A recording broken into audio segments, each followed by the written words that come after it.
Well, hi there, travel lovers, and welcome to another exciting video. What we're talking about today is the Sydney Harbour Bridge climb in Sydney, Australia, a climb that Tanya and I recently did. And what I want to talk about in this video is to try and answer the question, is this really worth it? Is this something you really want to do? And then we'll answer that question as we go through this, and you may, of course, make your own decision.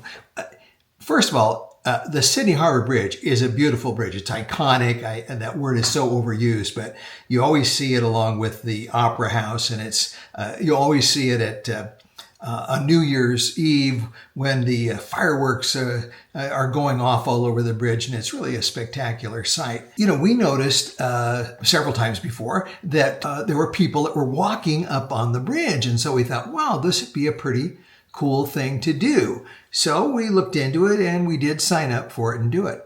This bridge, it's like I say, it's so distinctive. It's a beautiful structure. It was built in 1932, which is kind of amazing because it looks almost like it was built yesterday. It is 1,149 meters high, and it cost about 6.25 million British pounds at the time.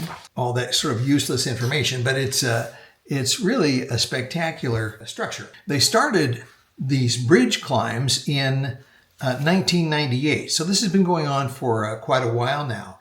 And what they do is they schedule this, it's terribly well organized. They schedule it in groups of 14 people at a time to go up and walk over the bridge. This is a pretty exciting morning, Tanya, because we are just getting ready now to climb the Sydney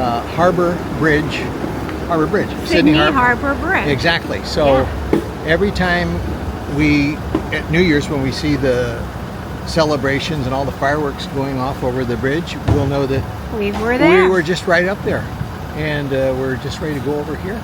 Let's check it out. Apparently, we're not able to take films or camera or anything like that on the climb itself because they want you to have all your hands free and be able to listen to instructions and so forth. You don't want anything flying off. Don't want anything flying off the bridge.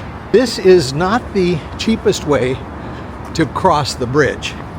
We figured in US dollars, this cost us about $300 each. So this is a splurge. This is probably the biggest, most expensive excursion on this trip. But here we are at the Bridge Climb Sydney. We're going to go in there and see what we need to do to get this thing going. So they have 3 different kind of climbs that you can do here. We're going to do the ultimate, which is crossing over and then coming back again. It takes about 3.5 hours, they say, but I think there are lots and lots of breaks. I think so. Yeah, so this, you know, photo opportunity. Yeah, for them to take pictures of us and then sell it to us. It's terribly well organized. They schedule it in groups of 14 people at a time to go up and walk over the bridge. And let me tell you how this goes. As you sign up online, you have an assigned time that your group of 14, sometimes it's less than that, but it's about 14, it is about ready to go. When it's time for you to go, everybody in that group, you all line up and you go you get a little briefing, everybody introduces themselves, you get a breathalyzer test because they don't want anybody to be drunk if you're climbing the bridge. Well, they go through all this rigmarole. If you're over 75 like me, they have an interview. I had to submit this certificate from my doctor asking me if I'm taking any medications, all this kind of stuff.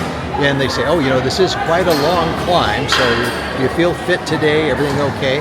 Well, it's interesting because there are, I'd say most people around here look like they're pretty fit, but there are a few that are younger, and good for them that they're going to do it. But I'd be asking them some questions if it was me, but that's just me. You go into a sort of a dressing area. Everybody has a locker. You put your clothes in there, and everybody wears these suits, these sort of climbing suits. They're waterproof. these guys are there to help you all along the way. Make sure you've got your little hook on and your strap and all that stuff. One of the most important things is you can't take any pictures when you're on the bridge. You can't have anything, any jewelry or wristwatches or anything really that might fall off and fall down, into the traffic that's going on the bridge, or of course into the water. They give you a little hat, and even that has a little hook on it. So that's hooked to your suit. When you start off, you're hooked onto this cable. You're not hooked to each other, but as you're walking along, there's no time that you are unhooked from this little cable that you're walking along. So the odds of you falling off of the bridge are 0. They operate these rain or shine, and when we went, it was a little bit of a rainy day, but it was a lot of fun. The whole process of climbing up over the bridge and then back in takes about 3 hours, but you take lots of breaks. This is not a strenuous hike. It kind of, it's really interesting. They really do overkill in terms of making sure that you're fit. They go through all of these things. And I have to tell you this because you have to sign a waiver that says that you're fit and don't have any of these issues that may impact your ability to do it. Okay, limb absence or limb difference. Well, okay, I can understand that. Vertigo, dizziness, respiratory conditions, any recent surgery that might affect this, a chronic illness. Well, who doesn't have a chronic illness of some kind? But anyway, epilepsy, any kind of injury that will keep you from doing that. Okay, well, I understand that. They're sort of overly cautious. But here's the kicker. If you are over 75 years old, like me, you have to get a doctor's signature on this form within 4 days or so prior to the climb, certifying that you are capable of doing this. Well, okay, you're visiting Australia. You either have to go to a doctor there somewhere, or my doctor back in Tennessee was very nice. I emailed him. I said, "Do you mind signing this silly form?" "No problem." And he got it right back to me, so there was no problem. But if you are 75, they have another guy when you're at the site, before you even go, when you're in that visitor center, comes up to you and verifies, okay, do you have high blood pressure? Do you have any of these problems? Because we can see you're an old guy. Okay, all right, I understand, but it really isn't that. It really isn't that difficult, but you do have to go through all these things. The oldest person to ever do this climb was 100 years old. So age is not a factor. On the lower end, you have to be at least 8 years old. So the big question, how much does this cost? Well, they have 3 different routes that you can take. I mean, it sort of depends. You either go, over the top support, and then come back, or the top support and then go back on the under support. They're all basically about the same thing. They all take about the same amount of time, and they're all priced about the same. So in US dollars, it's about $250 each for an adult. Now, is that worth it? Tanya, we just finished the bridge climb. What do you think? On a scale of 1 to 10, difficulty? 2. 2. She's an animal. I'd say it was probably A 5. maybe a 5. I could feel it.